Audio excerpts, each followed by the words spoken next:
Hello everyone, this is me Savia here. मैं आपके लिए लेकर आई हूँ एक और रीडिंग जो कि होगी उन लोगों के लिए जो जानना चाह रहे हैं कि क्या होने वाला है आपकी लाइफ में आगे। तो लेट्स फाइंड आउट। रीडिंग शुरू करने से पहले रिमाइंड करवा दूँ कि एक जनरल रीडिंग है। अगर आपको पर्सनलाइज रीडिंग लेनी है तो रीच आउट कर सकते हो। ईमेल आईडी डिस्क्रिप्शन बॉक्स में गिवन है। क्या एक्सपेक्ट कर सकते हो आने वाले टाइम में? Let's find out. क्या होने वाला है, क्या एक्सपेक्ट कर सकते हो आने वाले टाइम में। सी जनवरी मार्च। जनवरी से मार्च का टाइम जो है वो काफ़ी सिग्निफिकेंट रहा होगा आपकी लाइफ में, फॉर गुड या फॉर बैड। एक और चीज़ मैं यहाँ पे मेंशन करूँगी कि आप में से कुछ लोग जनवरी बॉन्ड या मार्च बॉन्ड हो सकते हो।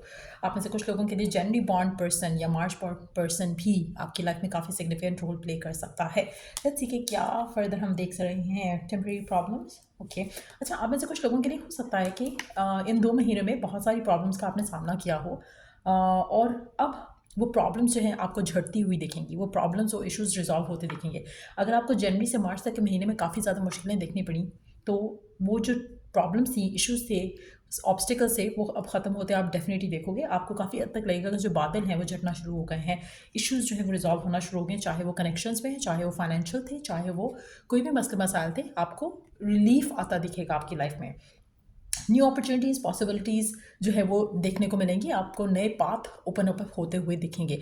आप में से कुछ लोगों के लिए हो सकता है कि करियर में आपने स्ट्रगल देखा हो सकता है कि आपने अपनी लाइफ में अपने रिलेशनशिप्स में स्ट्रगल देखा हो, लेकिन जो भी स्ट्रगल्स थे वो अब आपकी लाइफ से जो है वो फेड अवे होते आपको दिखेंगे। आपके कनेक्शंस बेहतर होंगे, आपके रिलेशनशिप्स अच्छे होंगे, आपके जो इश्यूज़ हैं अपने करंट पार्टनर से, वो आपको लगेगा कि फाइनली थोड़ा जो है वो उसमें सुधार आता दिखोगे।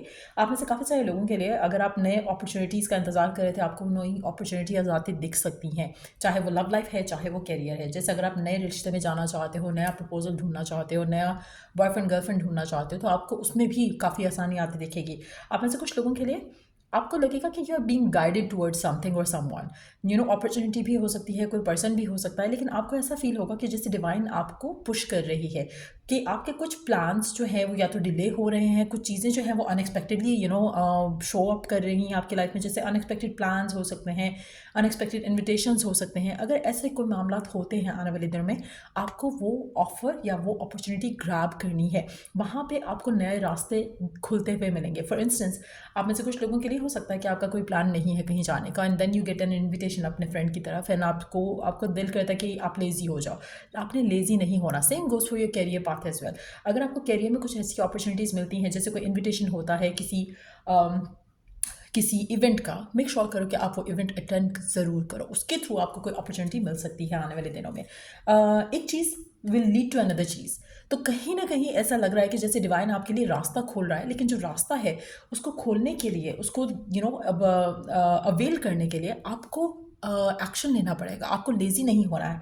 आने वाले दिनों में एक चीज़ आपको अपने माइंड में ज़रूर रखनी है कि you don't have to get lazy, get out of the house. जितना ज़्यादा घर के बाहर रहोगे उतनी ज़्यादा अपॉर्चुनिटीज़ ग्रैब कर सकोगे, चाहे वो लव है, चाहे वो करियर है। आपके लिए बाहर रहना, आपके लिए इंटरेक्ट करना लोगों से बहुत ज़्यादा इंपॉर्टेंट है। सोशलाइज करना आपके लिए काफ़ी ज़्यादा फ्रूटफुल रह सकता है। फाइनेंशियल अबंडेंस आती डेफिनेटली दिख रही है आप में से मेजॉरिटी लोगों के लिए। मुझे ऐसा लग रहा है कि एक सक्सेस के बाद दूसरा सक्सेस, एक हैप्पीनेस के बाद दूसरी हैप्पीनेस आप अपनी ज़िंदगी में आते ज़रूर देखोगे। काफ़ी हद तक जो मुश्किलें थी वो आपकी लाइफ से ख़त्म होना शुरू हो चुकी हैं, लेकिन जो बाकी चीज़ें बेहतर होनी है वो आहिस्ता आहिस्ता करते हुए आपको हो सकता है अप्रैल में भी काफ़ी रिलीफ मिला हो, लेकिन आगे आने वाला टाइम जो है वो काफ़ी ज़्यादा बेहतर हो जाएगा। Successful outcome to your problems again. जो भी प्रॉब्लम्स, जो भी इश्यूज़ थे, फाइनली आपको लगेगा कि everything worked for you in your favour. आप में से कुछ लोग ये एफर्मेशन भी यूज़ कर सकते हैं as you go about your day.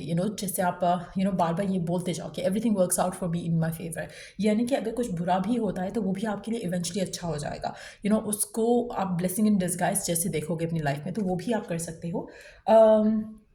Again एक और कार्ड जो प्रॉब्लम्स के रिजॉल्व होने की बात कर रहा है। तो अगेन मुझे ऐसा लग रहा है कि आप में से कुछ लोगों के लिए हो सकता है कि आपने बहुत ज़्यादा प्रॉब्लम्स का सामना किया हो इन द रीसेंट टाइम्स, लेकिन अब आपको वो सारी प्रॉब्लम्स जो है सॉर्ट आउट होती दिखेंगी। We do have the camel preserve and you will overcome problems. Yes, again, problems, issues, obstacles सब ख़त्म होते हुए आपको दिखेंगे। आप अपने आप को एक सिचुएशन से बाहर निकलते हुए देखोगे, एक टॉक्सिक सिनेरियो से बाहर निकलते हुए देखोगे। आप में से कुछ लोगों के लिए आपके बारे में कुछ लोग बातें करेंगे, गॉसिप करेंगे, उन गॉसिप को आपने सीरियस नहीं लेना। लेकिन एक चीज़ जो है वो बहुत ज़रूरी है कि अपने सीक्रेट्स ज़्यादा लोगों से शेयर नहीं करने हैं। स्पिरिचुअली आपको प्रोटेक्ट किया जा रहा है, नेगेटिविटी आपको अफेक्ट नहीं कर सकेगी, सो जस्ट नो दैट। तो अगर कोई लोग आपके बारे में गॉसिप करते हैं या कोई बात करते हैं, कोई ऐसी चीज़ कहते हैं जो आपको पसंद नहीं आता है या आपको बुरा लगता है, कोशिश करो कि उसको इतने सिर पे सवार मत करो। आने वाले दिनों में डिवाइन का सपोर्ट आपके साथ रहेगा, डिवाइन की प्रोटेक्शन आपके साथ रहेगी। लेट्स सी कि और क्या होने वाला है आपकी लाइफ में, और क्या होने वाला है आपकी लाइफ में आने वाले दिनों में, और क्या एक्सपेक्ट कर सकते हो आप अपनी लाइफ में। मुझे ऐसा लग रहा है कि आपने बहुत ज़्यादा सब्र किया है, तो अब वो टाइम आएगा जब आप शुक्र भी करोगे अपने रब का, जिस भी गॉड पे बिलीव रखते हो। क्योंकि ऐसा लग रहा है कि आपकी जो स्ट्रेंथ है, जो अब आप फील कर पाते हो, यू हैव इम्प्रूव्ड। आप पहले से बहुत बेहतर इंसान बन चुके हो। कहीं ना कहीं जो सब्र है आपने अपनी ज़िंदगी में जो शो किया, स्पेशली पहले 3 महीने जो इस साल के हैं, वो काफ़ी सिग्निफिकेंट रहे हो सकते हैं आपकी ज़िंदगी के। उसमें जो आपने सब्र किया है, उसमें जो आपने वेट किया है, उसमें जो आप पेशेंट रहे हो अपनी विशेज़ को लेकर, अपनी डिज़ायर्स को लेकर, उसका रिवॉर्ड डेफिनेटली आपको मिलने वाला है। आप में से काफ़ी सारे लोगों के लिए एक चीज़ मैं कहूँगी कि आपकी जो भी विश है, आपकी जो भी डिज़ायर है, उसके ऊपर आपने गिव अप नहीं करना। You have to be assertive, you have to be like sticking to your goal, sticking to your desire, क्योंकि वो बहुत इंपॉर्टेंट है। आप में से काफ़ी सारे लोगों के लिए ऐसा लग रहा है कि जैसे सरेंडर करना ज़रूरी है, लेकिन गिव अप करना ज़रूरी नहीं है। जैसे आप किसी चीज़ को चाह रहे हो, आप किसी चीज़ को विश कर रहे हो, आपको आपको ये लगना शुरू हो जाए कि ये विश तो पूरी नहीं होगी, मुझे छोड़ देना चाहिए। That is a different attitude, वो गलत एटीट्यूड है। ये बिलीव करना कि मुझे ये चीज़ चाहिए, I am putting effort, and बाकी मैं सारे जो है वो मामला वो रब पे छोड़ता हूँ, वो होता है सरेंडर। कि बिलीव के साथ, फेथ के साथ सरेंडर कर रहे हो। सो वो चीज़ मुझे लग रहा है कि आप में से मेजॉरिटी लोगों ने की है, और उसका फ्रूट आपको आते हुए दिखेगा। आप में से कुछ लोगों के लिए अगर आपने एक चीज़ छोड़ी थी सरेंडर करते हुए, तो उसके बदले में आपको 2 चीज़ें मिलेंगी। जो भी आपकी विश है वो डबल अप होते हुए आपको मिलेगी, यानी कि उसकी आपकी जो ब्लेसिंग्स है वो डबल अप मल्टीप्लाई होकर आपको मिलेंगी। तो कुछ इस तरह की सिनेरियो जो है वो दिख रहे हैं आपकी लाइफ में। लेट्स सी कि और क्या होने वाला है आपकी लाइफ में आने वाले दिनों में। You have been working hard, take a nap and get some rest. आप में से काफ़ी सारे लोगों के लिए it's time to rest, it's time to surrender. आपने बहुत एफर्ट जो करना था वो आप कर चुके हो, और अभी बस आपको सरेंडर करना है अपनी विश को कंसिडर करते हुए, अपने विश को माइंड में रखते हुए, and that's what you need to do right now. So यार, ये थी रीडिंग आप लोगों की। अगर आपको इस रीडिंग से हेल्प मिला है, गाइडेंस मिली है, तो लाइक, शेयर और सब्सक्राइब ज़रूर किया करो। और अगर आपको पर्सनलाइज रीडिंग लेनी है तो रीच आउट कर सकते हो। ईमेल आईडी डिस्क्रिप्शन बॉक्स में गिवन है। Till I do the next read, take care. और अगर कोई टॉपिक है सजेशन के लिए तो कमेंट सेक्शन में दे सकते हो। Bye everyone.